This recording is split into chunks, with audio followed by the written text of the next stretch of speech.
بسم الله الرحمن الرحيم. السلام عليكم ورحمة الله وبركاته. الحمد لله والصلاة والسلام على رسول الله وعلى آله وصحبه ومواله ولا حول ولا قوة إلا بالله وبعد.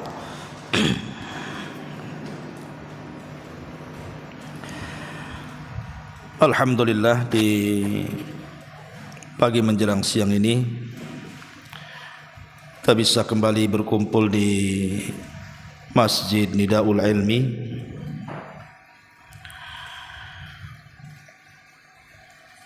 dan kajian di pagi ini kita akan membahas tentang hadis yang cukup panjang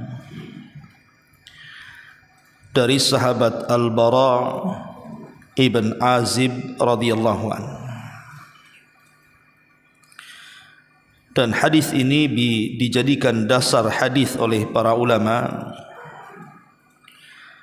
tentang pengetahuan kita kepada kematian-kematian yang akan menjemput kita. Tidak memperpanjang mukaddimah, kita baca hadisnya baru kita ambil pelajaran dan hikmah yang terkandung dalam hadis Bara ibn Azib radhiyallahu anhu ini.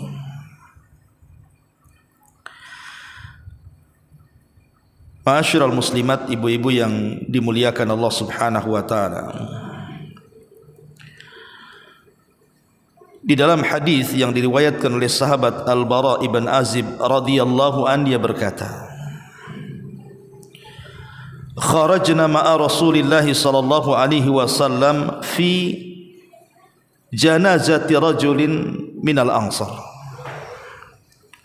Kata Bara bin Azib, kami keluar bersama Nabi sallallahu alaihi wasallam saat mengantarkan jenazah seorang laki-laki dari Ansar. Fantahaina ilal qabri, maka ketika kami sampai di areal kuburan, walamma yulhadu fajalasa Rasulullah sallallahu alaihi wasallam wa jalasna haulahu.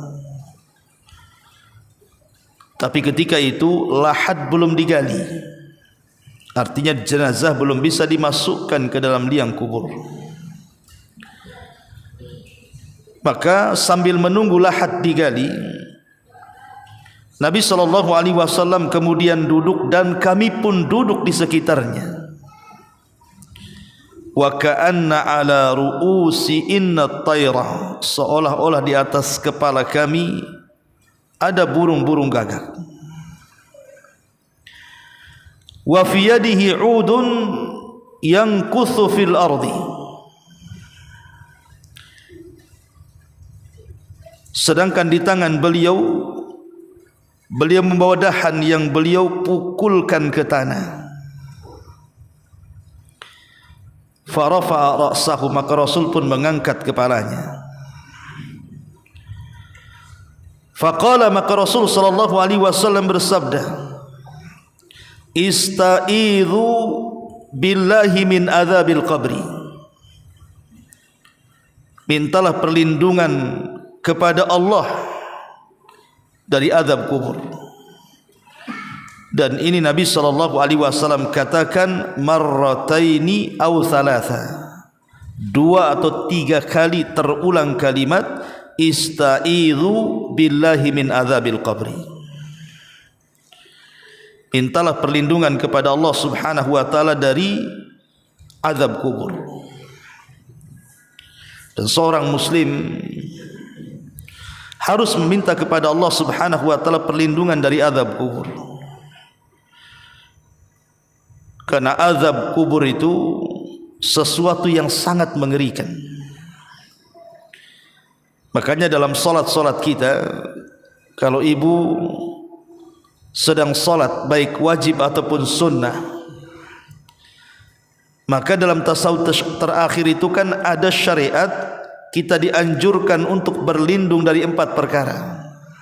Salah satunya Nabi meminta kepada kita untuk berlindung dari azab kubur.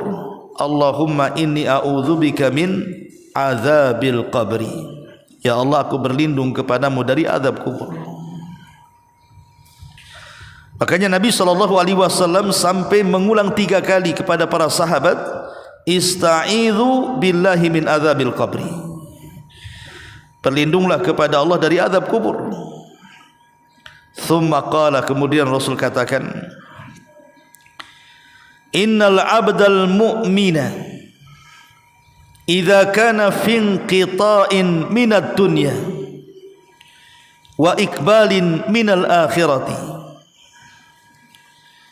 Kata Nabi SAW, sungguh seorang hamba yang beriman, bila ia telah meninggalkan dunia dan hendak pergi menuju akhirat. Dan ini sebuah kepastian bahwa setiap kita pasti akan meninggalkan dunia dan akan menuju akhirat. Kullu nafsin dha'iqatul maut, setiap jiwa itu pasti mengalami kematian. Tidak ada manusia yang dikekalkan di alam semesta ini. Tidak para nabi, tidak umatnya. Semua akan mengalami kematian, karena dunia ini hanya tempat persinggahan. Makanya Nabi SAW mengatakan kepada Ibnu Umar radhiyallahu anhuma, kun fid dunya ka'annaka gharib au abiris sabil. Wahai Ibnu Umar, jadikanlah dunia ini sebagai layaknya engkau ini orang asing, ataupun bagaikan kau seorang musafir, hanya lewat singgah sebentar kemudian pergi lagi.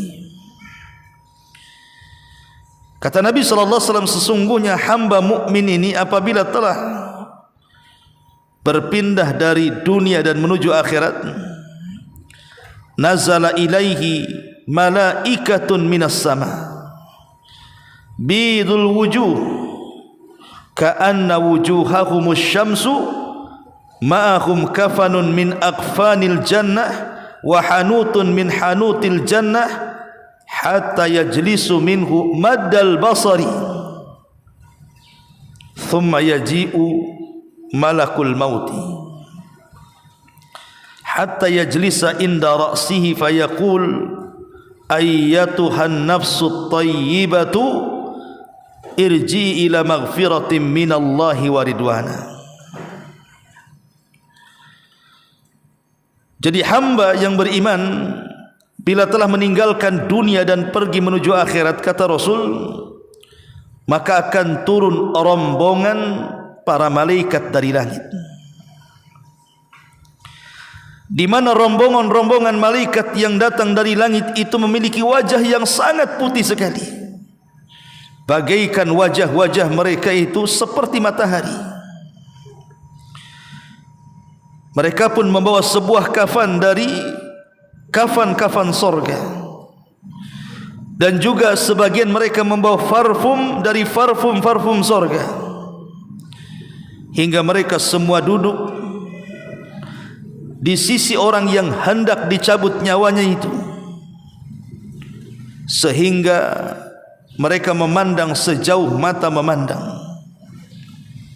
Kemudian malaikat maut, dia mulai mendekat kepada jasad yang akan dicabut rohnya itu, kemudian duduk di sisi kepalanya, kemudian dia mengatakan, wahai jiwa yang baik, keluarlah untuk menyambut ampunan Allah dan keridhaan Allah Subhanahu wa taala. Subhanallah.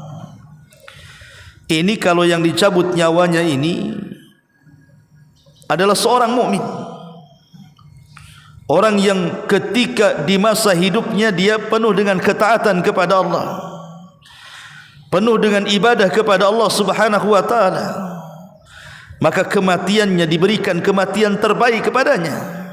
sehingga yang diutus malaikat-malaikat yang akan mencabut nyawanya pun adalah malaikat-malaikat yang wajahnya seterang matahari dan wajahnya sangat putih bersih dan ucapannya sangat santun.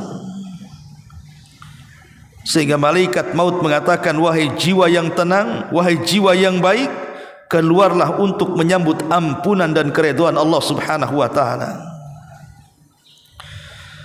Setelah kemudian malakul maut mencabut ruhnya, apa yang terjadi?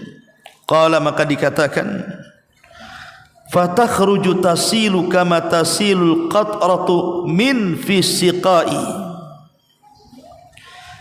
Fa idza akhadhaha lam yada'uha fi yadi tarafata 'ainin hatta ya'khudhuha fayaj'aluha fi dhalikal kafani wa fi dhalikal hanuti wa yakhruju minha ka'atyabi nafkhati miskin wujidat ala wajhil ardi.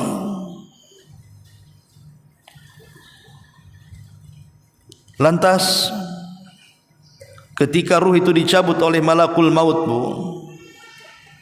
ruh itu pun mengalir keluar seperti mengalirnya tetesan air yang terakhir keluar dari mulut teko. Lalu malaikat maut pun mengambilnya.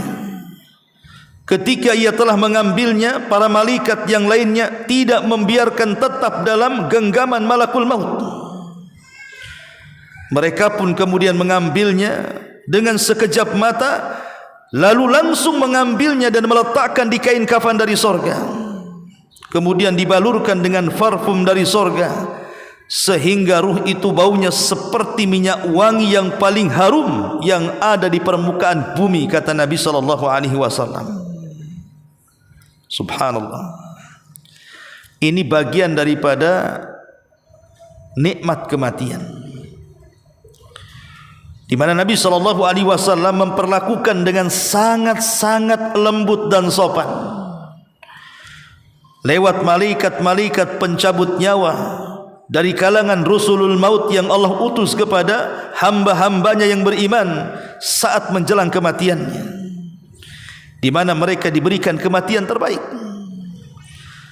Maka malaikat akan datang dengan lembutnya sehingga ketika mencabut nyawanya, maka ruh itu keluar seperti tetesan terakhir air yang keluar dari mulut kirbah atau mulut teko. Yang sering saya berikan analogi, Bu, kalau ibu punya teko di rumah penuh isinya dengan air, kemudian ibu tuangkan tuh si mulut teko itu, pasti air yang keluar itu sangat deras sekali. Kenapa? Karena masih banyak isinya. Tapi kalau dalam teko itu tinggal hanya satu tetes, Bu, kemudian ibu tuangkan, maka air yang satu tetes itu akan mengalir dengan sangat pelan dan lembut, namun pasti keluar sampai berujung menggantung di mulut teko, kemudian menetes. Begitulah ruhnya seorang mukmin saat dicabut, Bu, pelan, pelan, halus oleh malakul maut, sampai ketika ruh sudah berada di mulut orang yang beriman itu, maka malaikat langsung mengambilnya. Tapi malaikat maut itu tidak lantas kemudian memegang terus-terusan ruh yang sudah di tangannya, tapi ada malaikat-malaikat lain sebagai pembantu malaikat maut. Langsung pembantu-pembantu malaikat maut menyambar ruh itu, kemudian diletakkan di kain kafan dari sorga, kemudian dibaluri dari hanut dari sorga. Tiba-tiba ketika kemudian ruh ini sudah dikafankan, maka ruh ini keluar bau yang sangat harum, yang tidak pernah didapati baunya di atas permukaan bumi, saking harumnya, kata Rasul.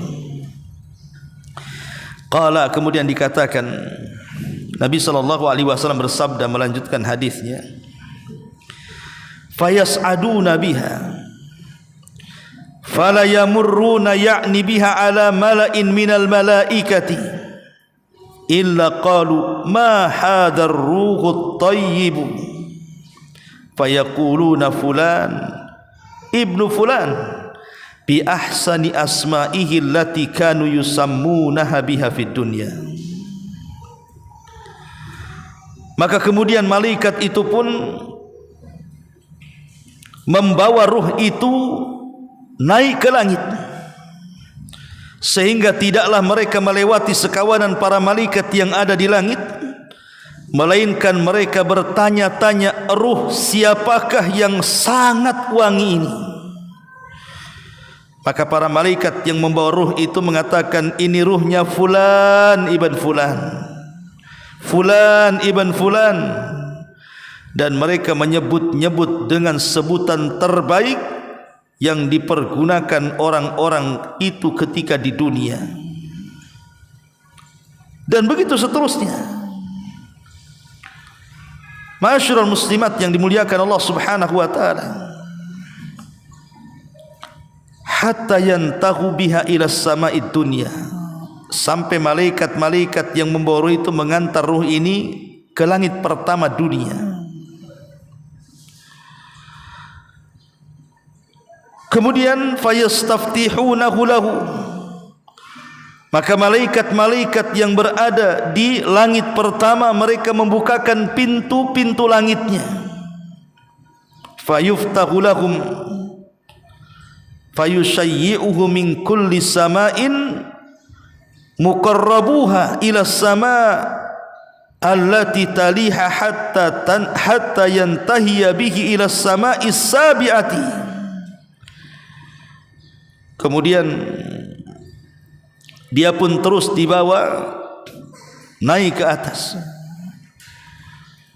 sehingga ketika mereka sampai ke langit dunia mereka meminta dibukakan dan langsung dibukakan. Selanjutnya setiap penjaga langit tersebut mengantarkan mereka hingga ke langit berikutnya, sampai akhirnya mampu melewati langit ketujuh. Subhanallah.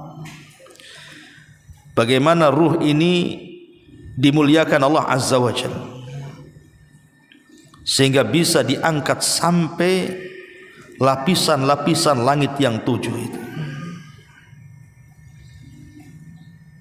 Ma'asyiral muslimat yang dimuliakan Allah Subhanahu wa taala. Tapi begitulah Allah Subhanahu wa taala memuliakan ruhnya seorang mukmin.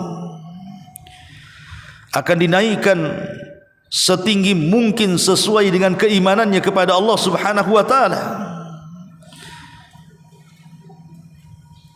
Padahal kita tahu bahwa sekelas Nabi Idris alaihi salam Allah hanya angkat ke mana? Ke langit keempat. Nabi Isa hanya sampai di langit kedua.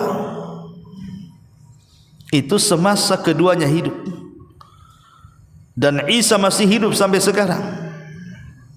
Sementara Idris sudah meninggal. Dan itu pendapat yang kuat.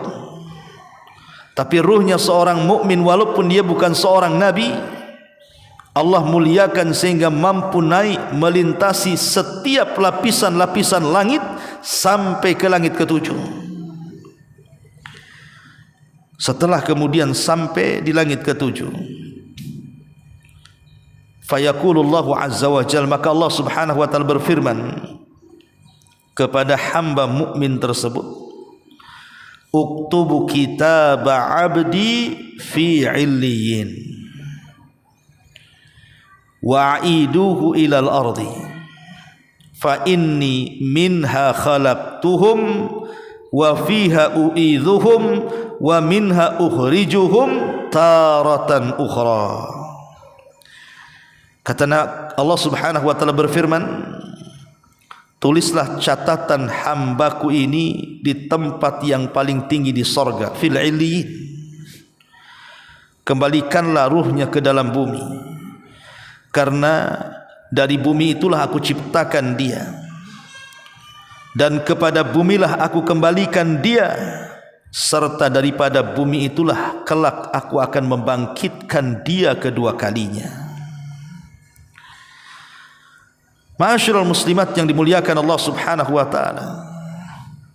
Maka akhirnya kemudian catatannya diangkat sampai ke tempat yang paling tinggi di Iliyin, kemudian rohnya seorang mukmin ini dikembalikan ke dalam jasadnya. Kemudian Nabi SAW melanjutkan sabdanya, fatu'adu ruhuhu fi jasadihi, maka ruhnya akan dikembalikan ke dalam jasadnya. Fayatihi malakani, maka akan datang kepadanya dua malaikat. Fayujlisanihi, maka keduanya akan mendudukkan orang ini. Fayaqulani lahu, dan keduanya akan menginterogasi orang ini. Kemudian keduanya mengatakan, man rabbuk, siapa Tuhanmu? Man rabbuk, siapa Tuhanmu? Fayaqul, maka orang yang beriman ini mengatakan, Rabbi Allah, Rabbku Allah. Fayaqulani lahu, maka keduanya berkata lagi, ma dinuk, apa agamamu? Fayaqul, maka hamba yang saleh ini mengatakan, diniyal Islam, agamaku adalah Islam. Fayaqulani lahu, maka keduanya berkata lagi, ma hadzal rajul alladzi bu'itsa fikum, tahukah kamu siapa orang yang telah diutus Allah kepada kalian ini? Fayaqul, maka dia mengatakan, huwa Rasulullah, huwa Rasulullah, dia adalah Rasulullah sallallahu alaihi wasallam. Fayaqulani lahu, maka keduanya berkata lagi, wa ma ilmuka, apa pengetahuanmu? Fayaqul, dia mengatakan, qara'tu kitab Allah, aku membaca Al-Quran. Fa amantu bihi, aku pun beriman dengan Quran. Wa saddaqtu, dan aku membenarkan Al-Quran. Fayunadi munadin minas sama, maka Allah mengutus orang pemanggil dari langit, ang sadaqa abdi, hambaku telah benar, hambaku telah jujur. Fafrishuhu minal jannah wa albisuhu minal jannah waftahu lahu baban minal jannah. Maka Allah subhanahu wa ta'ala katakan kepadanya, hambaku telah benar, maka hamparkanlah hamparan dari sorga kepadanya, pakaikanlah untuknya pakaian dari sorga, bukakanlah baginya pintu menuju sorga. Subhanallah. Maka ketika betul-betul pintu sorga itu dibuka, fayatihi min rauhiha wa tibiha wa yufsahu lahu fi qabrihi maddal basari. Apa kata Nabi SAW? Ketika betul-betul pintu sorga itu dibukakan kepadanya, maka datanglah kepadanya angin sepoi-sepoi dan bau harum sorga yang luar biasa. Kemudian kuburannya diluaskan oleh Allah sejauh mata memandang. Dan inilah permulaan nikmat kubur. Ma'asyiral muslimat yang dimuliakan Allah Azza wa Jalla. Kemudian Rasul mengatakan, wa ya'tihi rajulun hasanul wajhi, hasanul thiyabi, tayyibur rihi. Tiba-tiba datang seseorang yang sangat tampan wajahnya, yang sangat bersih pakaiannya, yang sangat harum bau badannya. Fayaqul, maka dia mengatakan, abshir billadhi yasurruka hadha yaumuka alladhi kunta tu'ad. Fayaqul lahu, man anta? Fawajhuka alwajhul yaji'u bil khair. Fayaqulu ana amaluka salih. Fayaqulu rabbi aqimis sa'ah hatta tarji ila ahli wa mali. Lalu ketika datang laki-laki berwajah tampan, berpakaian indah dan wewangian yang luar biasa, laki-laki ini mengatakan kepadanya, bergembiralah dengan kabar yang akan menggembirakan kamu. Inilah hari yang dijanjikan untukmu. Maka hamba soleh itu mengatakan, siapa kamu sebenarnya? Wajahmu adalah wajah yang mendatangkan kebaikan. Lalu ia menjawab, aku adalah amal solehmu. Lalu hamba ini mengatakan, wahai Tuhanku, segerakanlah kiamat, segerakanlah kiamat, sehingga aku bisa kembali bersama keluarga dan harta-hartaku, katanya. Inilah gambaran dari hadis Bara bin Azib tentang kematian kita, Bu. Dan ini pasti kita akan alami. Tidak mungkin tidak. Kita akan melalui proses demi proses yang Nabi SAW sabdakan 14 abad yang silam, dan kita wajib membenarkan apapun yang dihabarkan Rasul, masuk di akal atau tidak masuk di akal. Kan ini perkara gaib yang harus kita imani. Jadi globalnya kata Nabi SAW, kalau saya, ibu atau siapapun meninggal dunia, maka saat-saat meninggal dunia itu datang rombongan malaikat, Bu. Satu malakul maut yang mencabut nyawa, yang lainnya itu disebut rusulul maut, penolong-penolong malaikat maut. Dan semua malaikat-malaikat rombongan kematian ini memiliki tugas masing-masing. Ada yang mempersiapkan kain kafan, ada yang mempersiapkan minyak wangi, ada yang menghembus-hembuskan kebaikan di telinganya, ada yang kemudian mendorong ruhnya dari jari jemari sehingga sampai di kerongkongan. Baru setelah itu tugas malaikat maut mencabutnya. Maka ketika kita dicabut nyawa kita dari mulut kita, Bu, maka pandangan kita akan mengikutinya. Lah baru saja ruh kita dicabut malakul maut, sekejap mata saja sudah beralih kepada malaikat yang lainnya. Kemudian diletakkan di kain kafan dari sorga, kemudian dibaluri dari minyak wangi dari sorga, sehingga tidak ada semerbak harum minyak wangi terbaik di atas permukaan bumi melainkan minyak wangi saat kematian kita, kalau kita seorang mukmin.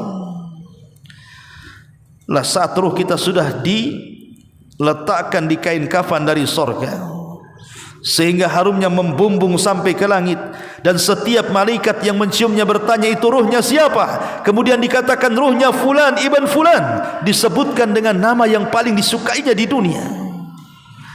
Baru kemudian ruh itu diangkat, diketukkan langit pertama, kemudian dibukakan pintunya, naik lagi kedua, diketukkan pintu langit kedua, kemudian dibukakan pintunya, kemudian naik lagi ke langit ketiga, kemudian diketuk dan dibukakan pintunya sampai ke langit ketujuh. Kemudian diperjumpakan dengan Allah Subhanahu wa taala. Kemudian Allah katakan, letakkan kembali ruhnya ke dalam jasadnya di bumi, karena dari bumi kuciptakan ia, ke bumi pula aku kembalikan dia, dan kelak dari bumi pula aku bangkitkan dia, kata Allah. Maka kemudian Allah katakan, tapi catatannya letakkan di tempat tinggi di Iliyin di sorga, tapi ruhnya kembalikan. Maka saat ruh itu berjumpa dengan jasadnya seperti kita ini kan kita ini tergabung ruh dan jasad nih. Seperti inilah kita berada di kuburan sendirian. Coba, Bu, ibu bisa bayangkan, seolah-olah ibu dikubur hidup-hidup, kemudian tak mati-mati dalam kuburan. Kira-kira perasaannya gimana tuh? Di saat menakutkan, tidak ada apapun, tiba-tiba dua malaikat Munkar dan Nakir datang dan bertanya, siapa Rabbmu? Karena dia seorang mukmin, dia bisa menjawab, Rabbku Allah. Apa agamamu? Islam agamaku. Tahukah kamu siapa orang yang diutus kepadamu? Dia mengatakan, huwa Rasulullah. Dia adalah Rasulmu. Bagaimana pengetahuanmu? Al-Quran. Aku beriman dengan Quran dan aku membenarkannya. Tiba-tiba Allah Subhanahu wa ta'ala menyeru dari langit dan mengatakan, an sadaqa abdi, hambaku telah benar. Karena hambaku telah benar, bukakan pintu sorga, hantarkan anginnya ke kuburannya, hantarkan pakaian-pakaian sorga ke kuburannya, hantarkan kenikmatan-kenikmatan sorga ke kuburannya. Maka setelah kemudian kuburnya diluaskan dengan seluas mata memandang, kemudian juga berbagai macam kenikmatan sorga sudah masuk ke dalam kuburannya, tiba-tiba datang orang tampan, datang orang cantik, kemudian penuh dengan kegagahan, sangat bersih, sangat wangi, sangat menyenangkan, pandai bicara, pandai menghibur. Tiba-tiba kemudian duduk ngobrol dengan hamba yang beriman dalam kubur itu, tanpa sadar rupanya kiamat sudah hampir dibangkitkan. Kemudian sebagai berterima kasihnya, Orang yang beriman kepada orang baik ini, dia pun bertanya, siapa kamu ini sebenarnya? Kamu baik sekali menemani aku di sini. Maka dia mengatakan, ana amaluka saleh, akulah amal solehmu. Jadi amal soleh kita akan menjelma manusia dan menemani kita dalam kuburan kita. Kemudian dia akan mengatakan, ana amaluka saleh, sayalah amal solehmu, sayalah salatmu, puasamu, zakatmu, zikirmu, baca Quranmu, silaturahimmu, dan ibadah-ibadahmu yang lainnya. Maka kemudian hamba ini meninggalkan dia karena kiamat sudah dibangkitkan. Ini kalau yang mati orang yang beriman. Tapi kalau yang mati bukan orang yang beriman, tentu beda lagi kondisinya, Bu. Kata Nabi SAW,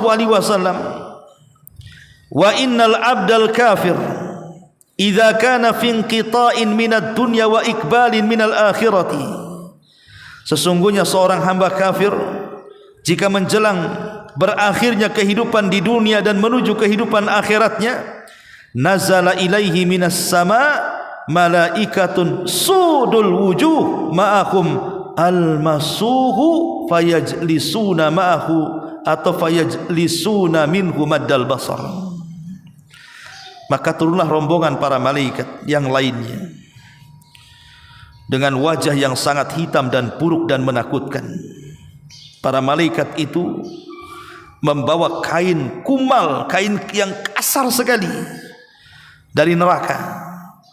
Maka para malaikat itu pun duduk di dekatnya dengan duduk sejarak pandangan matanya. Tsumma yaji'u malakul maut, datanglah malaikat maut, hatta yajlisa inda ra'si, sehingga dia duduk di sisi kepalanya. Fayaqul, maka malaikat maut mengatakan, ayyatuhan nafsul khabithah ukhruji ila sahati minallahi wa ghadabi. Maka malaikat maut membentak orang ini dan mengatakan, hei ruh yang buruk, keluar menuju kemarahan dan kemurkaan Allah Subhanahu wa taala. Apa yang terjadi? Qala fatufarraq fi jasadihi fayantazi'uha kama yuntaza'us safud minas sufil mablul fayakhudhuha fa idza akhadhaha lam yada'uha fi yadihi tarfata ainin hatta yaj'aluha fi tilkal masuh wa yakhruju minha ka'antani rihin jifatin wujidat ala wajhil ardi. Maka setelah kemudian malaikat maut membentaknya dan mengatakan, keluarlah jiwa yang buruk menuju kemarahan dan kemurkaan Allah, maka ruh itu pun bercerai-berai, terpisah satu dengan yang lainnya dalam jasadnya. Malaikat maut pun mencabut ruh itu bagaikan dicabutnya besi bengkok untuk membakar daging dari bulu domba yang basah. Kemudian segera diambil ruh itu oleh malaikat maut dan tidaklah ditinggalkan sekejap mata pun, sehingga diletakkan pada kain kasar dari neraka. Keluarlah aroma busuk bagaikan bangkai yang buruk yang pernah ditemukan di permukaan bumi, kata Nabi SAW. Na'udzubillah thumma na'udzubillah. Kemudian Nabi SAW melanjutkan hadisnya, fayas'aduna biha fala yamurruna biha ala mala'in minal malaika illa qalu ma hadzal ruhul khabith fayaqul fulan ibn fulan bi aqbahi asma'ihi allati kana yusammi biha fid dunya hatta yuntaha biha ila sama'id dunya. Kemudian malaikat maut ketika mencabut nyawa ruh yang buruk ini, hanya sekejap mata saja diambil malaikat yang lainnya, kemudian diletakkan di kain kafan yang kasar dari neraka. Tiba-tiba memunculkan bau yang sangat busuk melambung ke langit. Kemudian malaikat-malaikat di langit terganggu dengan baunya dan mengatakan, ruhnya siapa ini, busuk buruk sekali. Maka dikatakan fulan ibn fulan dengan bahasa yang paling buruk yang pernah diucapkan di dunia. Maka malaikat pun kemudian berusaha untuk sampai ke langit dunia. Ketika sampai di langit dunia, fayustaftahu lahu fala yuftah lahu. Dia berusaha meminta dibukakan tuh, tapi tidak dibukakan. Justru ketika itu Nabi SAW kemudian membacakan ayat la tufattahu lahum abwabus sama wa la yadkhulunal jannah hatta yalijal jamalu fi samil khiyat. Tidak akan dibukakan kepada mereka pintu-pintu langit. Mereka tidak akan masuk surga sampai ada cerita unta masuk ke liang jarum. Maka Allah Subhanahu wa taala kemudian berfirman, "Uktubu kitabahu fi sijin." Letakkan catatannya di sijin. Di mana sijin? Fil ardi sufla. Di kerendahan bumi yang paling rendah. Kemudian fatutrahu ruhuhu torhan, lemparkan ruhnya, tidak usah diantar, lemparkan saja dari langit. Kemudian Rasul membacakan ayat wa man yusyrik billahi faka'annama kharra minas sama fatakhtafuhu at-tayru aw tahwi bihi ar-rih fi makanin sakhih. Siapapun yang menyekutukan Allah, siapapun yang menyekutukan Allah, seakan-akan dia terjatuh dari langit kemudian disambar oleh burung-burung atau diterbangkan tertiup angin ke tempat yang sangat jauh. Jadi ruhnya orang jahat, orang munafik, orang kafir tidak dihantarkan malaikat, tapi dijatuhkan dari ketinggian. Naudzubillah. Ketika ruh itu terjatuh kemudian bersatu dengan jasadnya, maka dia merasa remak badannya, capek badannya, sakit badannya. Ketika itulah maka datanglah dua malaikat, wa ya'tihi malakani fayujlisanihi fayaqulani lahu man rabbuk. Maka dua malaikat Munkar Nakir datang dan mengatakan, siapa Rabbmu?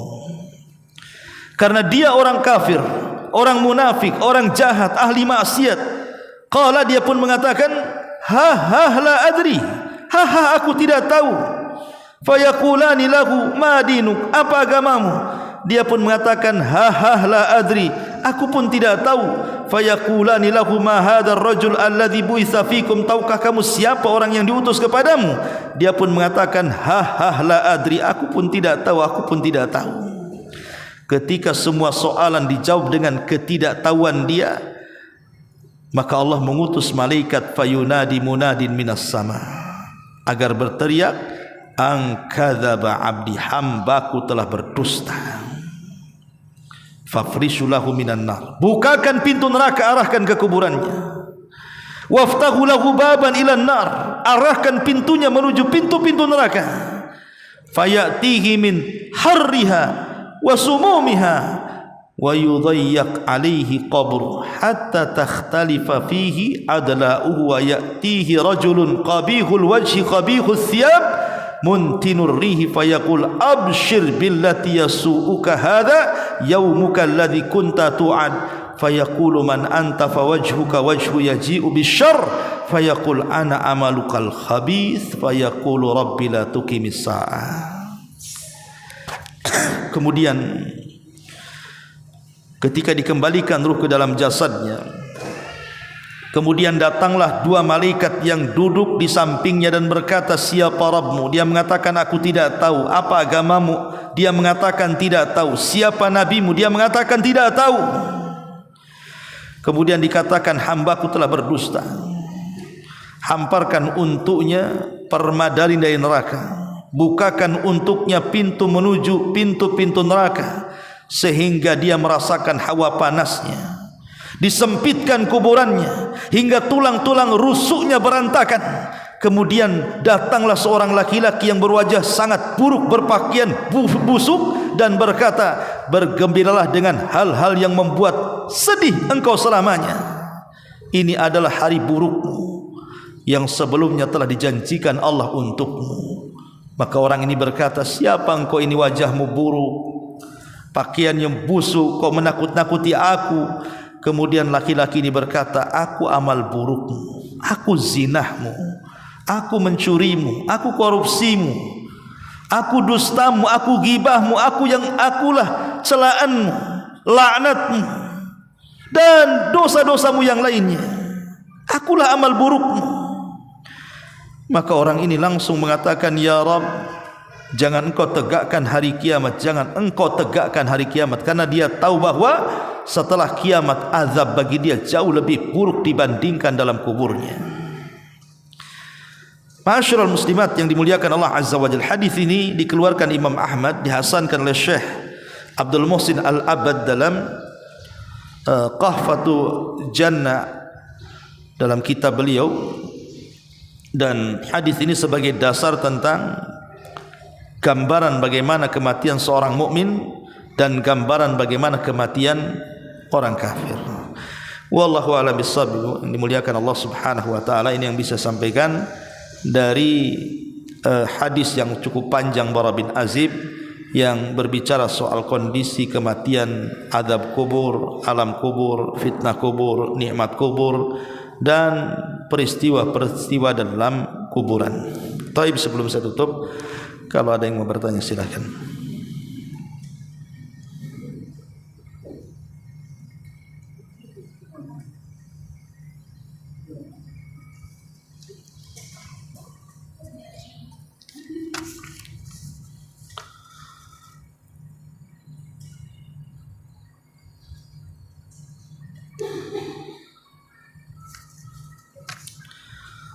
Assalamualaikum warahmatullahi wabarakatuh. Waalaikumsalam warahmatullahi wabarakatuh.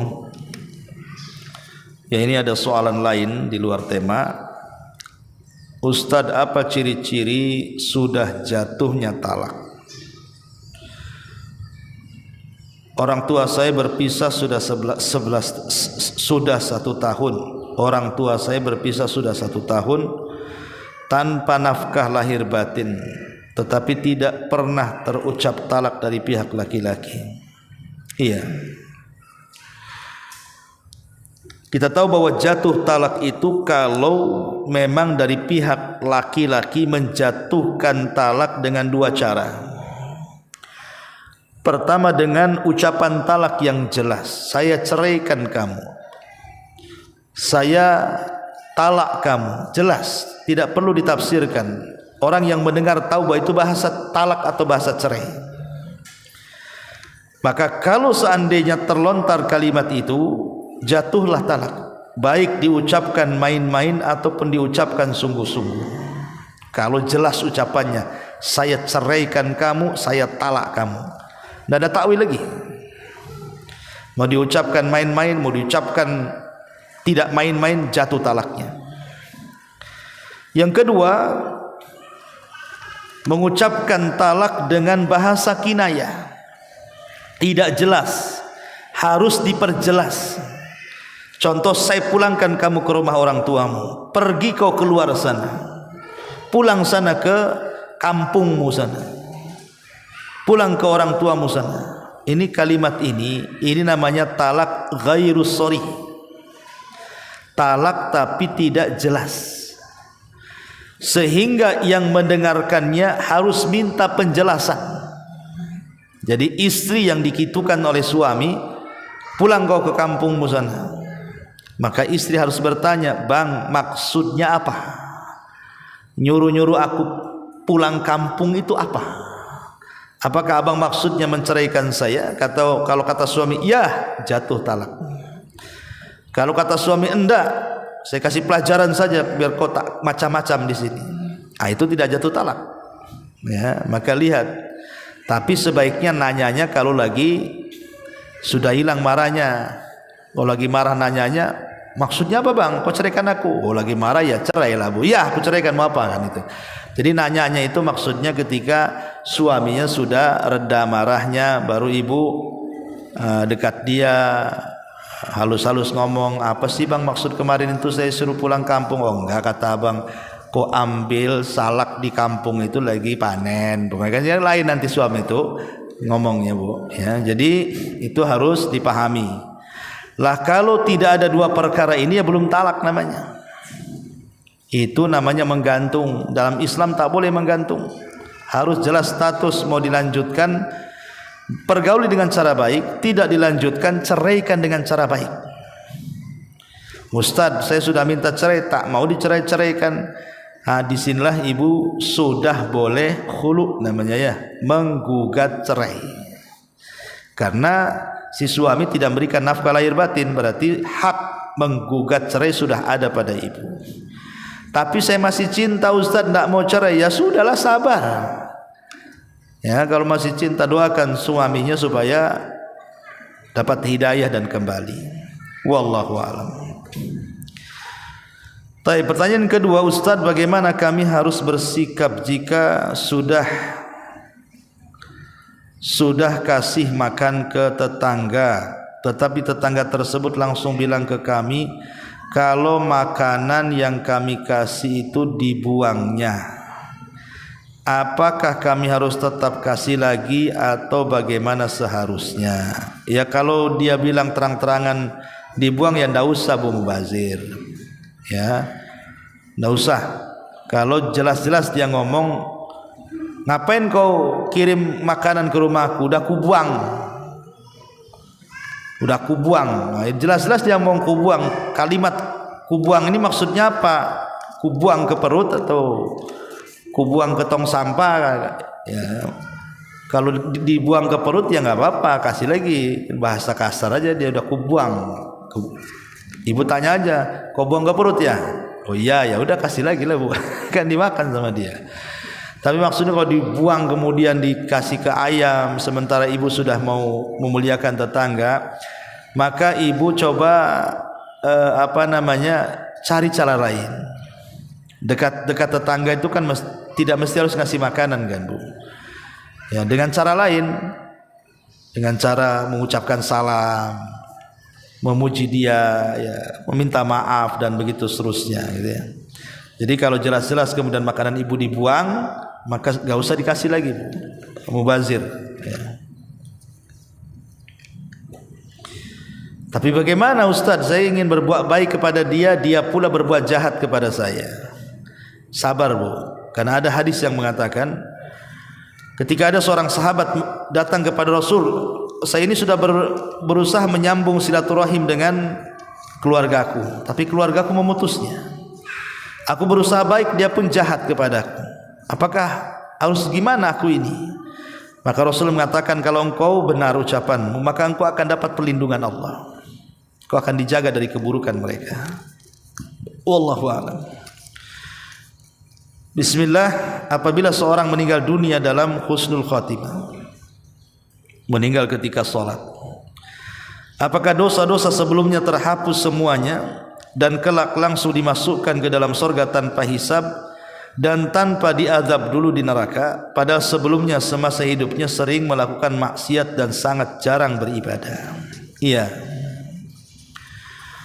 tidak mustahil orang yang ketika di dunia itu banyak maksiat, kemudian mati, Allah berikan kematian terbaik. Seperti Usairim, dia orang musyrik, tidak pernah ibadah, tapi sekali masuk Islam langsung jihad, kemudian mati syahid. Kata Rasul, aku melihat Usairim di sorga. Ataupun tukang-tukang sihir Fir'aun, sepanjang hidupnya mereka melakukan kesyirikan, tapi kemudian ketika berduel dengan Musa kalah, mereka tobat kepada Allah, kemudian mereka dibantai Fir'aun, maka Allah masukkan mereka ke dalam sorga. Jadi tidak mustahil bahwa ada orang-orang yang ketika di dunia itu jelek kemudian bertobat di akhir hayatnya. Makanya Rasul mengatakan al-a'mal bi khawatimiha, amal itu ditentukan akhirnya. Kalau akhirnya baik, husnul khatimah, insyaallah dia akan dapat kebaikan. Adapun apakah dosa-dosa sebelumnya terhapus, wallahu alam. Tapi kita kan hanya melihat zahirnya saja. Kalau dia mati sedang salat berarti matinya baik. Kalau dia mati sedang berpuasa berarti matinya baik. Kalau dia mati sedang membaca Quran berarti matinya baik. Kalau dia mati ketika membaca la ilaha illallah maka matinya baik. Wallahu a'lam. Itu zahirnya husnul khatimah. Dan husnul khatimah pasti akan diberikan kebaikan kepada Allah Azza wa Jalla. Apakah dia masuk surga tanpa hisab? Ya tidak, karena orang-orang yang masuk surga tanpa hisab itu ada kelompok-kelompoknya. Seperti 70.000 orang yang masuk surga tanpa hisab itu kan ada sifat-sifatnya. Dia tidak minta ruqyah, dia tidak minta kai, dia bertawakal kepada Allah, dia tidak tatayur dan begitu seterusnya. Dan ini bukan